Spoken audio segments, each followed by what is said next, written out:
Had 3 hours of training today, and let's see, private client, we're training their whole company, 68 employees, split into like an A and B depending on their schedule. So two 90-minute sessions today. And we had Dang. we do it Wednesdays and Fridays. And so this is kind of like the second part of week one. So yeah, it's been awesome. I love it. But you know, I think for those out there who have never taught something or even done like a webinar, it's a lot of time and energy. And when you're up there teaching and stuff, yeah, I just have a lot better appreciation for teachers and professors and all those people making content out there because it is not easy and it's definitely time and energy intensive. That's for sure. I mean, during the time too, but like leading up to it, um, there's probably a lot of prep that goes into it. Even if you're familiar, I mean, you've created these courses, but there's still like a lot of prep to go in to understand the room, who's in there, sort of like get into that space of like, when you're teaching something, you need to know that inside and out, but also be in the right frame of mind to like field any sort of questions that come through. So, damn, it's a lot of prep. Yeah. Yeah, it's the prep is how would I say about prep now? I mean, in the era of AI, like me and Claude Code spend a lot of time together, and Claude just rips around in the background. I would say, honestly, my days feel a lot more now like a if anybody out there has ever done like a construction or a trades job where you're like a foreman and you set out your team on the day or a supervisor of anything, it's like you get your team lined out for the day, they go do their stuff, and then you go kind of catch up on all the other things that you have to get done. And that's really what my days feel like a lot now. It's like I literally, I had a post on Instagram the other day about this where I'm to the point I will take a bunch of post-it notes on my desk in the morning and I just write out everything that I need to do and break it down in just like simple, a bundled task of like, what is the outcome that I need from this? And then I'll start labeling them like, oh, this is for Claude Code. I have this running in Claude Code. This one's in Cowork, Perplexity Computer, or just research. Or, oh no, this is something that only Shane can do. Mhm. And so in the morning, I basically spin up I open Claude, I open Cursor, open a bunch of different Cursor instances, put them on top of their specific project folders, and then I get everybody lined out for the day. They all go and work and do their thing. I'll go back and check on them periodically, but then I get into the stuff that like only I can really do or things that I need to do. And as I do that, I'm just constantly trying to either turn it into a skill for Claude Code or Cowork to use, and then figuring out, hey, how can we automate this? And starting now to pull in like N8N or Mhm. have it build out the automations for me, to be honest. So we're getting there. We're making a lot of headway. And the next step, obviously, I know that that is a huge jump in the amount of capacity that we have without having to add headcount. But right now, my next step as a leader is how do I start removing myself from the day to day kind of interactions with what are essentially employees? How do I organize and manage that in a way where I set a high level direction and everybody is kind of trained and understands what is considered a high quality output. And so that's really the next step and the next frontier. And hopefully going to get into that. I mean, maybe if I'm lucky this weekend a little bit with something called Paperclip. And it's an Hmm. open source tool for managing managing essentially one or multiple companies or kind of initiatives inside of your Claude code. Yeah. Damn, that's so cool, man. Well, look, I know kind of just hopped right into things today, but welcome Coming in everybody to hot. another welcome everybody to another episode of the Growthantic podcast with Shane and myself. Um, yeah, it's been a while since we caught up and just sort of jumped right into just how we're doing, and maybe it sort of makes sense to just segue into just general updates, personal and professional.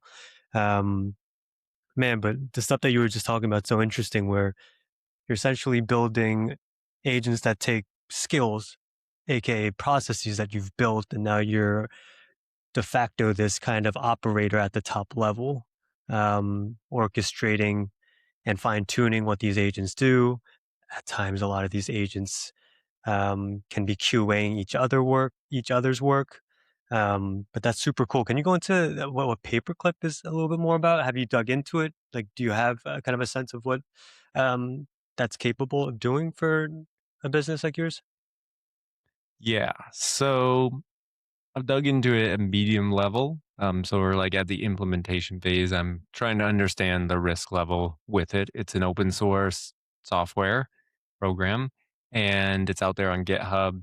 It has a bunch of stars. It's been, I think, one of the like main repositories that has shot up in stars on GitHub since like post OpenClaw era. So, and really it is designed as kind of like I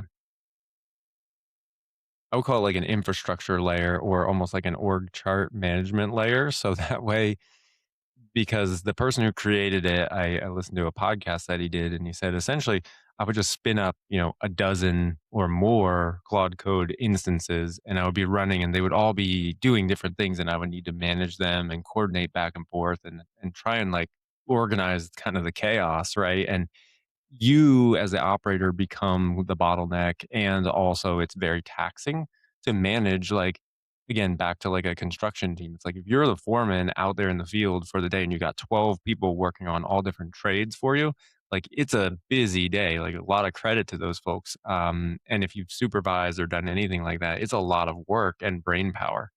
And so when the person who created it basically said, I need to extract myself and become almost like a board of directors level. And I want to just interface with one person, the CEO, and I want the CEO, which again, the CEO is an agent. And then I want the CEO to basically build out and do everything else, hire employees, i.e., agents that it would need to do these things. And so Paperclip is a layer that you can really bring your own agents to, whether that be inside of Claude Code or if it is OpenClaw, all the major ones are supported. And so I'm going to, test it out here a little bit is to essentially have it start creating all these different departments and institutionalizing all the little subsets of things that I'm already doing. So that Yeah, way I can just and from an operational perspective, what it is like you basically you'll go into Cloud Code, you fire up, and then it has a task queue essentially where you're kind of acting as the board of directors and you're like, this is the direction, this is what we need to do. And then it's going and assigning the right people and it's creating a queue of tasks and dissecting that of what needs to happen. So we're going to learn a lot because you got to have a lot of things in place for that to work successfully. Like you need to have your quality assurance process and what the standards are for quality. You got to have the workflows mapped out. You got to have a spot where your input data or your reference data is good and clean and you can describe it to the agent. And then also that you're giving it the right locations to like put its outputs somewhere that's useful as well. So we got a long ways to go, but we're gonna start out more on like the softer, for me, what I consider the softer side of things, which is marketing, lead generation, research, a little bit into this early sales process. So we'll start there and then grow it out after that. But yeah, I'm hoping to help kind of take that cognitive load off and just be like, oh, I woke up this morning. We need to have for us one initiative newsletter. I want a weekly newsletter, right?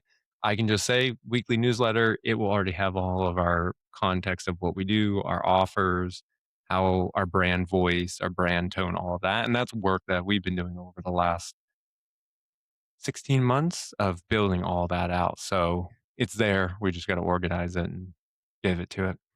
yeah. I feel like resilience is a word that I've been thinking a lot of as I'm working more and more with AI and getting things implemented. It's tough, man. Like it really um humbles you in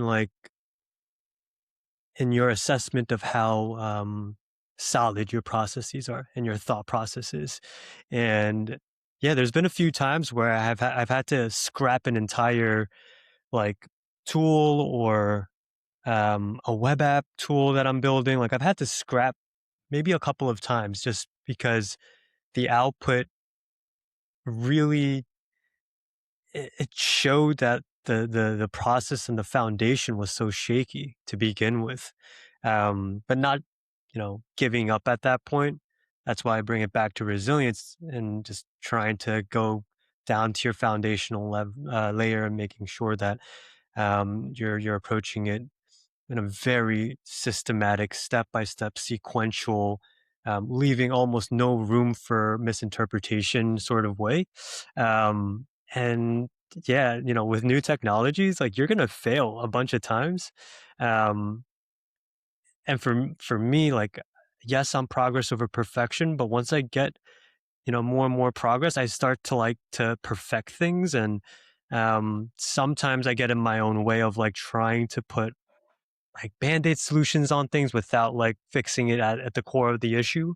But I've learned through just a lot of repetition that you just got to stay resilient, and once you do get it right, yeah, that output gets yeah the output's pretty incredible. That's cool, man.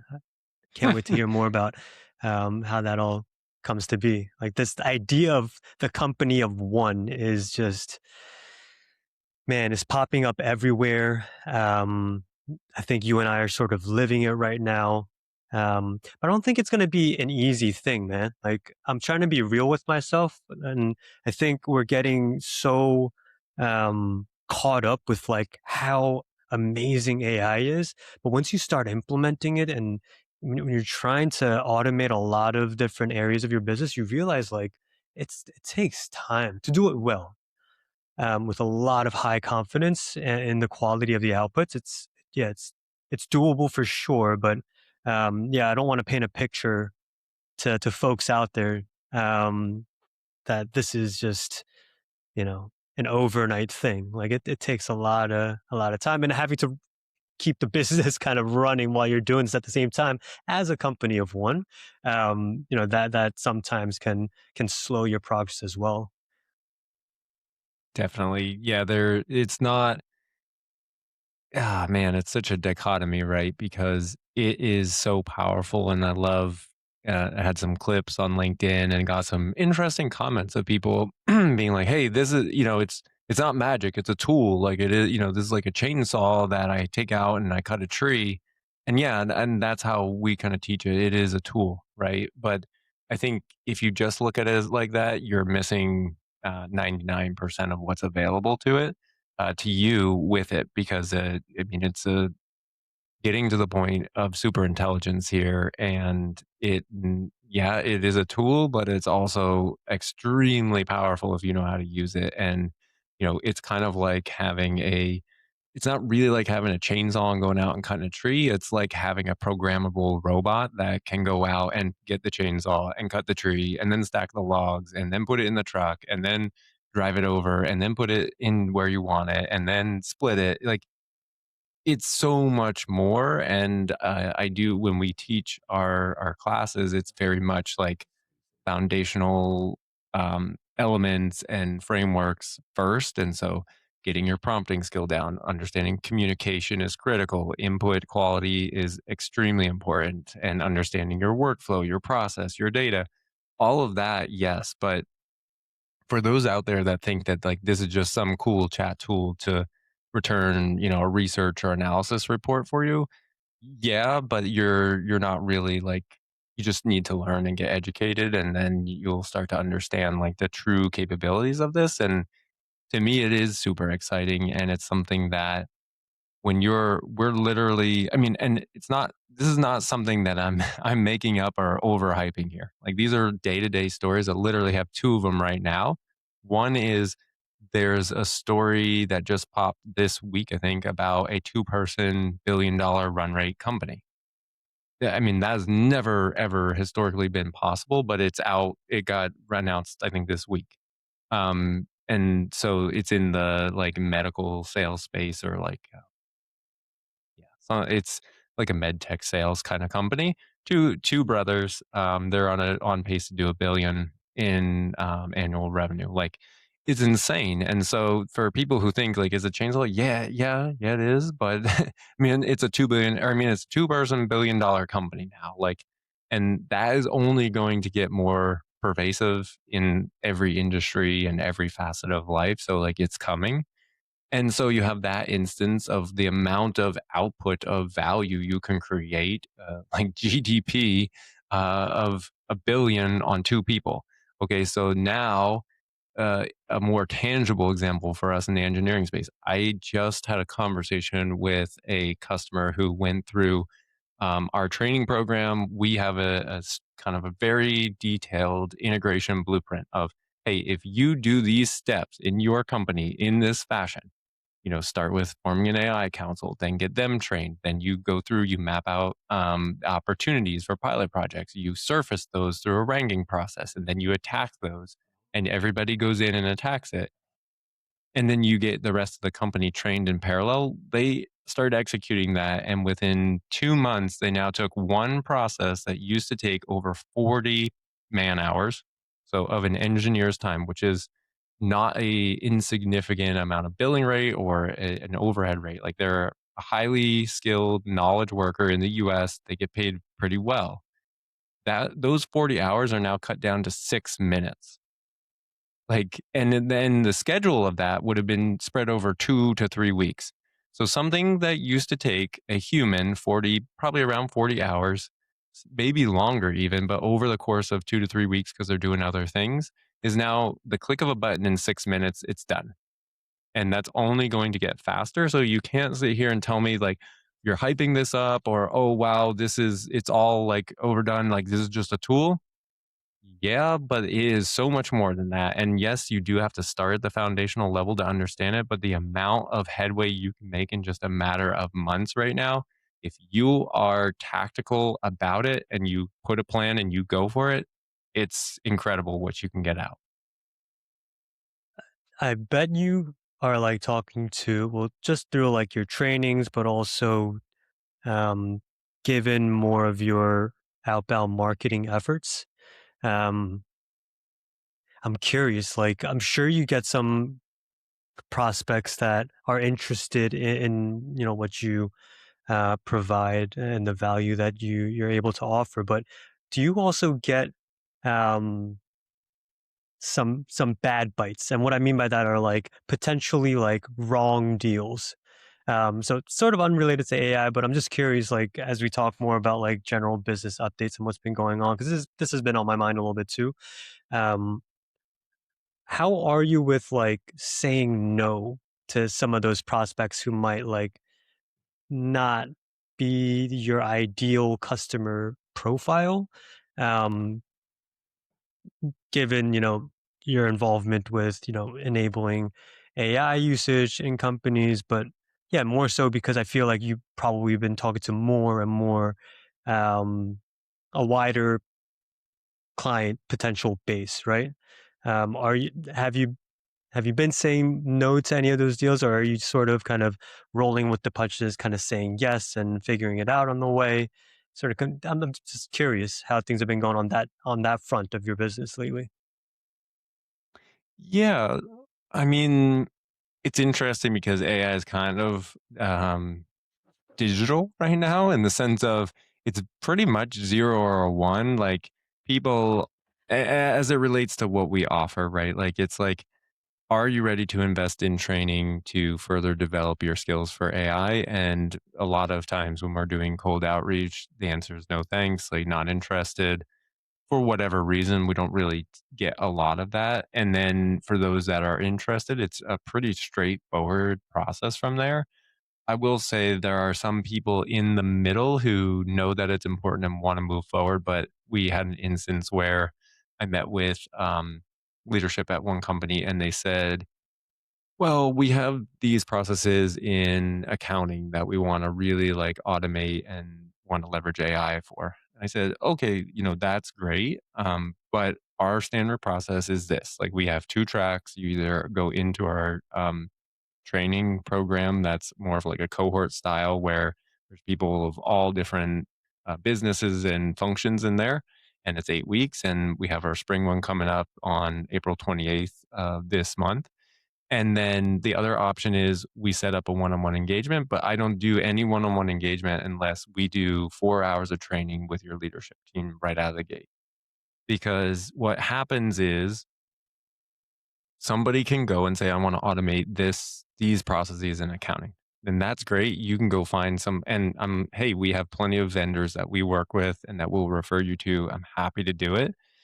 But number one, it's kind of like giving you the fish without teaching you how to fish or even helping you find a fishing rod and how to do all that stuff.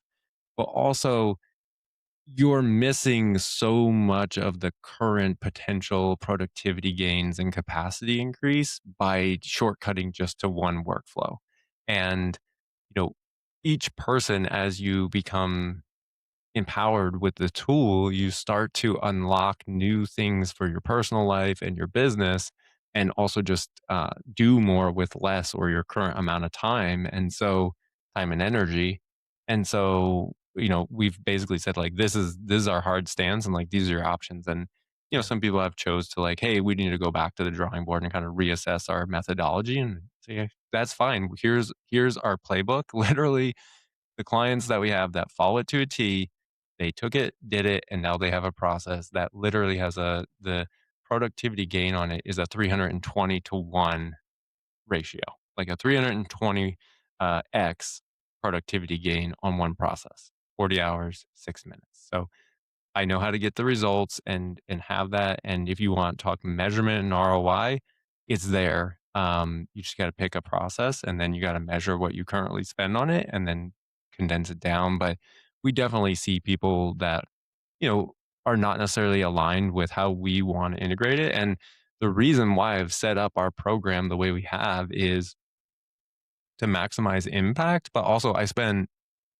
probably at this point hundreds of hours listening to podcasts of people that I respect who are at the front running. I'm in some of the leading AI training courses with people who are close to building those two-person billion-dollar companies, right? Like I'm with people who are doing that type of stuff, and all of it pointed back to the same thing. It's like you have to get your employees trained and you have to then work with, and when I say employees, that's everybody. Leadership can't skip out, the CEO can't skip out, anybody involved in the business, they have to get trained and see it. And then once that happens, it unlocks an immediate layer of productivity gains, which then further drives the deeper end-to-end automations and start building agents. Like that's the only way to do it, or you hire somebody else to kind of farm all that out. But like that's the process. And if you're not aligned with it, then that's what we've got. And if you want to go build a one-off automation for this, great. I'll refer you over to some partners that we've got then. Yeah. I think there's two things that I think is so valuable to listeners out there, especially if you're starting to think or just started your own business. One is be so dialed into the value propositions of your business, the why behind it, the benefits of working with you and your company and the product or service that you're providing.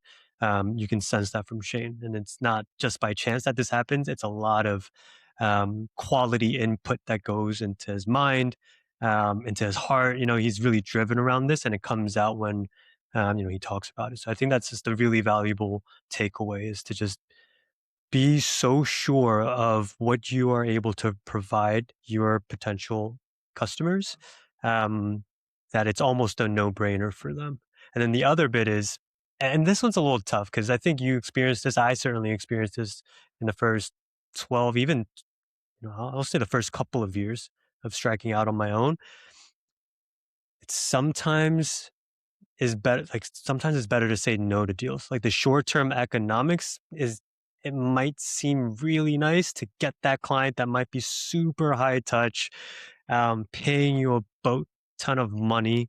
But over the long run, it'll probably weigh you down. In most cases, it will weigh you down in continuing to grow and scale a business that's founded on a more kind of structured way of selling a product. So even now, I think in just the last 6 months, I've been getting better at saying no. There's been very lucrative offers that have been made to me, but it would have taken, I mean, quite honestly, like at times, probably like 25% of my time. Mm, Did the numbers look great? Yes, absolutely. It got me very, very excited. And I thought maybe if I just squeeze in a couple of extra hours in the weekends, I can make this work. But I was already negotiating with myself. And I know when you go into a deal like that and, the going gets a little tough, it just doesn't feel as exciting as it once was when you saw that initial offer sheet. So, yeah, those are the two takeaways I think that are super valuable. Hopefully to folks out there, say no to the wrong deals. Yes, look, if you have to make ends meet to pay a bill, of course, let's have some prevailing commonsensical thoughts. But when it's all said and done, and you have to make a choice for your business and the future of your business, saying no to the wrong deal is an absolute yes for me. And then, of course, just be so damn sure about the value that you bring to a company that they have no room to say no to you. yeah, no, I love that. And also don't be afraid to fire your worst clients. That's Ooh, oh man, read so ooh, many that's a tough books. one. That's a tough Let's one. see. Yeah, that's a I think a two-parter from The Pumpkin Plan by Mike Michalowicz, for a fellow Mm, Jersey guy from Profit First as well. yep. The Pumpkin Plan, and there was another one in there, but I can't think of it now. It was a heavy reading month in January and February. But yeah, in Pumpkin Plan, it's like basically if you want to grow a really, really big pumpkin, like a record breaking pumpkin, you actually have to pluck off and take away the small little like non-productive pumpkins that aren't going to be a world record because they're sucking nutrients and valuable resources from the big pumpkins. So don't be afraid to look at those clients that are not necessarily the most um, profitable for you, and don't be afraid to fire your clients. It's awesome, man. What else is going on in your life, man? Personal, outside of work.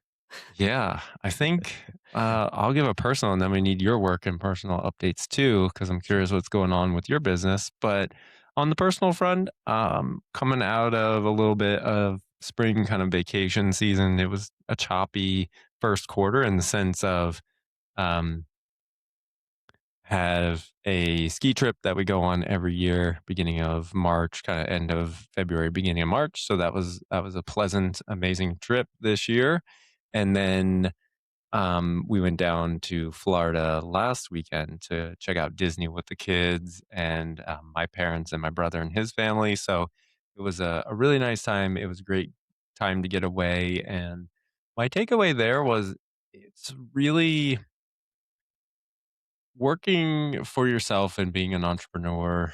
It's really, you have to be prepared to take work with you kind of everywhere. And it becomes, for us, it's like our fourth child in the sense of we have Hudson, our first, who's a dog, and then we have our two daughters, and then now the business is really our fourth, and it comes with us everywhere. But it's been really fun because Mary and I have been able to work together on it, and we've really been diving in together a lot deeper on, especially like the marketing and lead generation front. And so it's really fun working on that collaboratively together. And so just having some time pockets here and there where we work on it, it is nice, but also being able to, when we're not working on it, step away, kind of compartmentalize that, and then enjoy the time with the kids. And yeah, it was overall a really good trip, and felt good to get some sunshine and warmth after a long winter, and excited for spring here. That's kind of most of the stuff on the personal front. I'll say another plug here, which is interesting. There's an app out there called Cal AI, and it's a AI powered macro tracking app. And it's actually, I was messing around with it and have been using it now for a couple of weeks, and it's actually really, really useful and really good. Obviously, the accuracy and everything like that and the precision is going to be somewhat questionable because you literally just can take a picture of your meal and then it will dissect it and give you a calorie and a macro breakdown. But at the end of the day, unless you are at a level where the contents of your meal are so critical that you need it down to like measurement weights and exact volumes of what you're eating.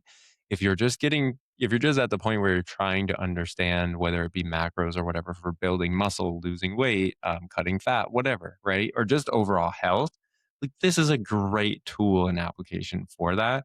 And if you are at that extreme level, then you have another level of dedication and time and energy to that. And so I'm not saying that it replaces that, but it certainly can help somebody who has not been tracking macros because it's kind of a pain in the rear to have a better measurement tool and then start accumulating data. And it's wonderful for that. And so that was kind of a little takeaway on the personal side of setting up for some goals that I've got this year, to start getting a handle on that and understanding it. And you can't, what does my coach say? You can't manage what you don't measure. So Mm, got to start measuring. nice. Yeah, I'm gonna have to look into that. I'm trying to get stronger and fitter since pausing my running. It's been good, but I feel like I've plateaued in terms of like weight gain and just muscle gain. Um, and I think a lot of that comes down to diet. So yeah, interesting. I'm gonna have to look into that because I Yep. definitely don't measure. I just go off by feel. Like, did I have that piece of cake or did I not? That's all Yeah. I got. And I mean, it's really great. This is true of anything, right? For setting a goal and an objective and then figuring out how to tweak it and make progress. Like you got to start, you have to get some data. And I'm kind of the same way, more just free range up until this point regarding eating. It's been interesting because some insights so far, like generally my hunger level is pretty accurate to the amount of calories that the app says I need to have on any given day. And I usually am pretty close to getting there. Naturally. Now, that's a calorie basis, but from a macro basis, definitely not anywhere near there. It's really challenging on the protein side, at least right now, um, to hit protein and then keep carbs and fat under control. And so, that's great because it's good feedback. So then I can start researching, okay, what are some more protein dense, lower carb or lower fat snacks slash foods and start replacing some other things with that. So yeah, it's insightful and can definitely help folks, um, yeah, get out of a plateau or start making progress towards something. All right, last question for you, man. You said I think it's so special that you and Mary work on the business together. Um, what's a tip that you can share with folks out there? I mean, I'm one of them too, right? My we don't work on the same business, but my wife has her own, and I have my own.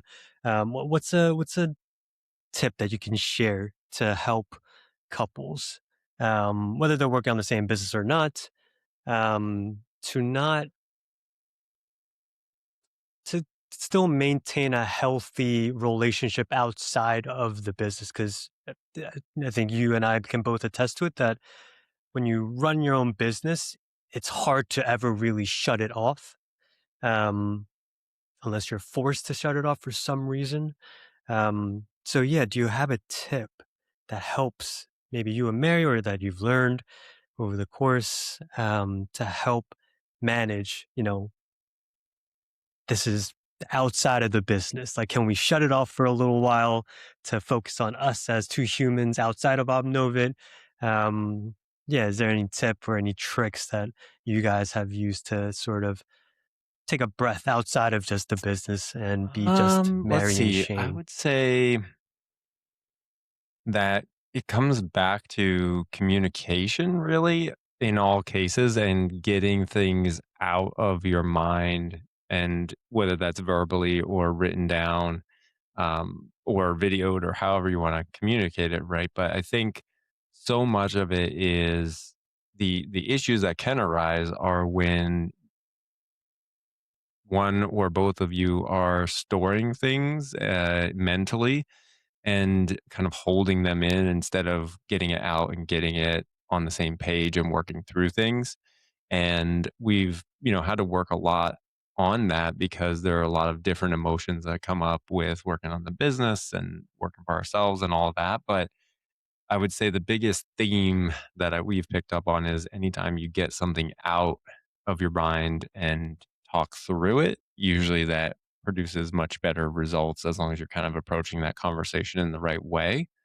And that aligns also with another little anecdote of like sunlight sanitizes. And so anything that you can bring out and get out of your mind and just have those discussions, um, or just write it down on a piece of paper or in a journal makes such a big difference, and it keeps you aligned and moving in the same direction and letting each other know like what you need, and that if they're needing something, it's not that you're doing something wrong. It's just like you have to adjust course and help to work together to come together on that and satisfy whatever that need is. And so I would say it just comes down to communication, and there's not really any secret code there, but it just takes a lot of practice and figuring out the ways that you do communicate best and times and energy levels. Like there's so much involved with all that, and it just takes a lot of trial and error. Yeah. And a lot of those conversations are unscheduled. I think most of them are unscheduled, right? Like I would love to have daily meetings like in a corporate structure, right? With a manager or like a colleague. I would love to have a daily kind of stand up meeting with my wife. I would love to do QBRs every single 3 months, right? Like, yes, we try our best to have quarterly meetings to like kind of reframe things to the larger annual goals and then use our kind of weekly check-ins here and there, but it's never perfect like that. It's always unscheduled. It's always on the fly. It's usually because something isn't going right that we're having, conversations about this part of the business and that. But every moment, like you kind of have to have this outer body experience of like, okay, this is a moment that can really build us towards the right way, um, and really value and be present in all of those moments of conversation. Yeah, I really kind of test to that, what you just said, and it does take a lot of practice. Awesome. So now updates on your side. Run us through some quick business and personal updates. Yeah, I'm going to start with the personal. I mentioned this before. In terms of fitness, because we talk about this a lot, it's been a while since I've weighed this much. I don't know if it's too much information, but it's really hard for me to gain weight. And when I was training for the marathon, it's been a while.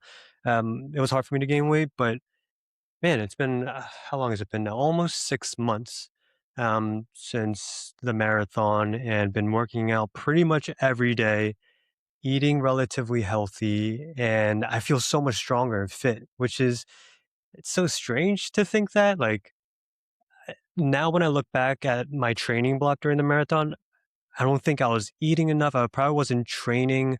Um, I wasn't training the wrong way, but I wasn't supplementing it enough probably with more weight training in that because I can tell my energy right now is so much higher than it was this time last year. So if I ever go back to marathon training or running rigorously, I think this was a really good learning that this is the type of energy that I want, even if I'm running a whole lot of miles in a week, and will definitely adjust when that time comes because I feel great. I feel so much stronger. I haven't felt this strong in a while.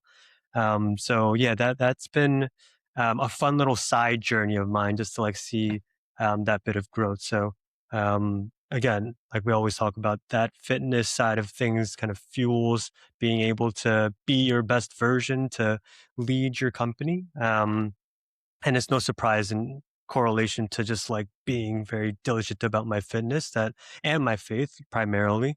Yeah, I think this past quarter has been really great. And lately, I think the top things that's been on my mind is sort of like building while shipping things. What I mean by that Hmm. is when I'm like shipping things out to clients, now that we talk so much individually and with other cohorts about AI, I just can't stop thinking about what I can build so that I don't have to ship it the way that I'm shipping it now. And it's so fun. It's hard to find the time to do it all. But once you just latch on to one project for the week or for the next couple of weeks, um, it's been so exciting, and you can almost see like an evolution to the professional service industry as you're implementing it for your own business. So, um, yeah, hopefully I have some juicier updates on what that really means in terms of like maybe a slight change to what I start selling latter half, maybe into next year. But yeah, building while shipping, that's been um, a constant theme. Whenever I'm doing anything, am I just shipping it for a one time thing, or can I build something that can not only make my time more efficient and the consultants on my team more efficient, but potentially be a service that can be sold to clients out there. So, yeah, that's been really exciting. Um, and just like kind of the juicy updates that we all love to share. Kicked off a new client a couple of weeks ago, just presented our strategy with them, and they're very, very excited to get things rolling. Always nice coming out of that first 30 days for us because it is the most rigorous in terms of just data ingestion and making sense out of it, creating a story and outlining the next 6 to 12 months. So it's always validating when the client says, this is exactly what we were looking for. I wasn't even aware that this was an opportunity for us. So really grateful to have that client in our roster and get that off on the right foot. And last but not least, we signed on a new consultant starting in May. We've got a decent bit of pipeline and just from now experience having a consultant on the team, I think I have to spend a little bit more time on having a bullpen of consultants for when things kick up or if someone has to move on to a different opportunity. Um, it's one of those safeguards that I haven't really thought too much about. Of course, I would love to just create an agent, but I don't think I'm quite there yet. There's still very strategic level inputs from a human that is required in the type of SEO service that we provide. We don't offshore, work to, more entry level people. For those types of work, we already built internal tools to do all that work for us. So, yeah, that's certainly one of my top priorities as we head into the second and third quarter of this year is to build out a bit of a bullpen, keep the deals flowing, and start building more tools while we're at it. Nice. Yeah, it's an exciting time and theme to have. And yeah, there's especially I think in your line of work and mine, there is going to be a significant amount of time before things are, you know, agents fully end to end and things. And it depends on the size of the company and their leadership position. But yeah, it's not a wholesale replacement. And Elon Musk has even said that he has underappreciated the complexity and nuances of humans' requirements as far as in manufacturing and against automation and things like that. So it's a complex world out there, and it's just yeah, it's a certainly at a minimum a tool that can really accelerate and help get those things and keep your life in balance and in check. So that way you get to I was thinking about it this morning. It's like the best way to put it is everybody will get to work on the stuff that energizes them the most. And you can cut out a significant portion, if not all, of the stuff that you dislike about whatever whatever the case is. And that's both gonna eventually be on the physical side of the world, but right now on the digital knowledge work side, example of a thought experiment I had was like file management, like going through folder structures and digging up files, making a copy, moving it here, putting it there. Pretty soon, like, in theory, this year, you could be at the point where you never have to interface with the file folder infrastructure ever again with your mouse. You just talk to your agent, who is, you could even make a file management agent who is the shepherd and steward of all your files. You train it on where everything goes, at least give it guardrails. And then it just goes and manages where those files go that's easiest for it and that you can understand. And you don't really care because you're like, hey, I need the recording from this training class on Wednesday, this session. Go find it and drop it into onto my desktop for me, and then it goes and does it. Or give me the hyperlink to the Google Drive folder or the SharePoint folder of where it is, and then there you've got it. And even at that, like you probably won't even need that because you're trying to do something else with that file anyways, and it will just go do that. And so you're again just managing the process and the standards that are required for it, but you don't have to spend time and energy digging through your folder structure. You don't. Funny thing is, like before we jumped on today to catch up, I was thinking like, what have I been doing for like the last three weeks? Because it's been just so many things. It's hard sometimes. I'm sure you could attest to this too. Like sometimes you're just like at a loss for thought or words of like what I've been doing. Um, it's the first time I used Zoom and the Gmail connector in Claude. It's so good. And I was just talking to it, asking it to just summarize like key themes of like what I've been doing for the last three. Like, what have I been doing? Like, take a look at my calendar because that's the best way to see like where I spend my time. Um, yeah, because that's almost like my to do list, even for like personal things. Um, but yeah, like no one wants to go back 3 weeks to look at their own calendar and figure out what they've been doing or reread emails that you've sent for the last 2 months. So I thought that was pretty cool. Very applicable. Things that I don't want to do, but I know I still need.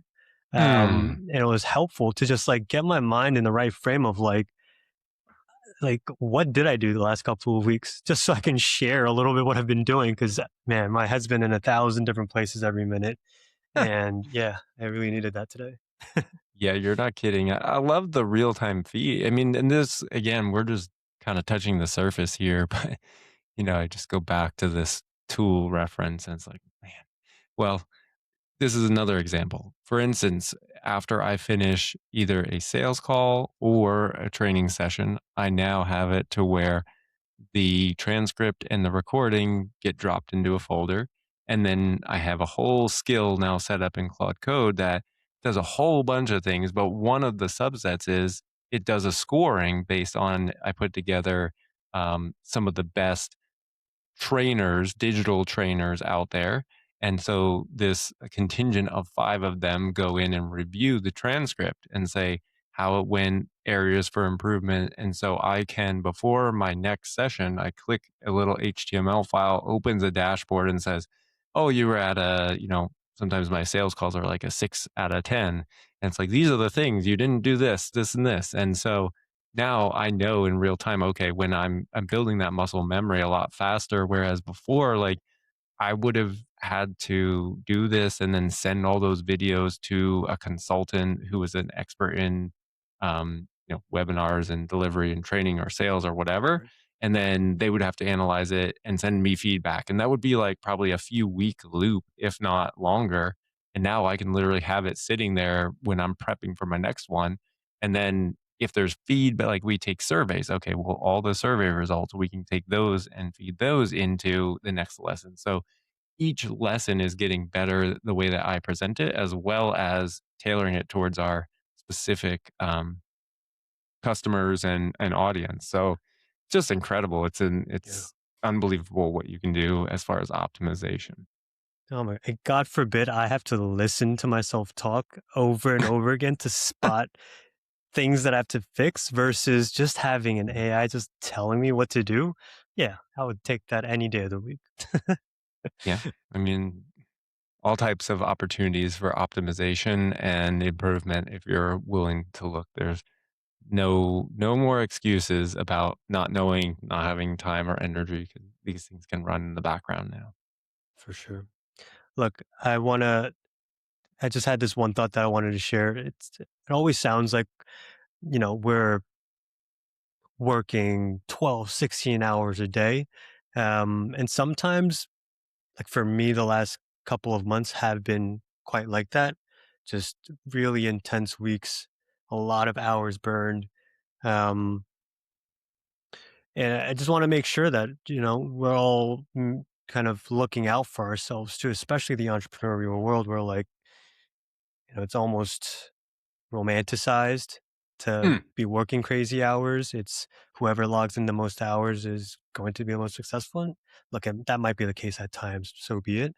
Um, but for me, like the scariest thing for me is burning out. That was the prevailing thought when I started this business. It was let me remove the things that burnt me out. Hmm. And thankfully, I haven't felt that since day one. Um, but I am being realistic with myself. If I repeat what I've done the last 3 months for the next 9 months, I could see myself getting a little burnt out. So I am being much more realistic and um, yeah, just really intentional with my time moving forward. And that's not to say I'm going to start slacking off. It's more like, let me schedule some time away. Like, what am I doing this weekend where I can completely disconnect, even though, my heart's still like, and my mind's still thinking about that next project I want to like build. Um, I just know that this time away will pay itself 10, 100 times fold. And I just wanted to share that with you too, man. I don't know what your couple of last weeks look like. I mean, you guys went down to Florida, so hopefully you guys did get some good R&R. But I know traveling with kids is not always the easiest thing. But yeah, just scheduling some time away, getting some breaks, whether it's throughout the day or for the weekend or during the week. Um, yeah, I'm sure gonna start prioritizing that a little bit more because I was letting that one slip away a little bit for the last few weeks and months. Yeah, that's a great point and a great one to end on because with all of this technology, it's addicting. It can be very addicting, Yeah, and you can get very much caught up into um, running towards burnout mode. So, great reminder there to take a reset, put the phone in a drawer, and just go do something without technology and just with people, friends, or by yourself, meditating and doing something that you enjoy. And yeah, disconnect from that technology because it's an important piece to reset. for sure. Well, look, Shane, it's always a pleasure. Thanks for sharing your knowledge, and thank you everyone for tuning in to another episode. Yeah. Thanks, everybody.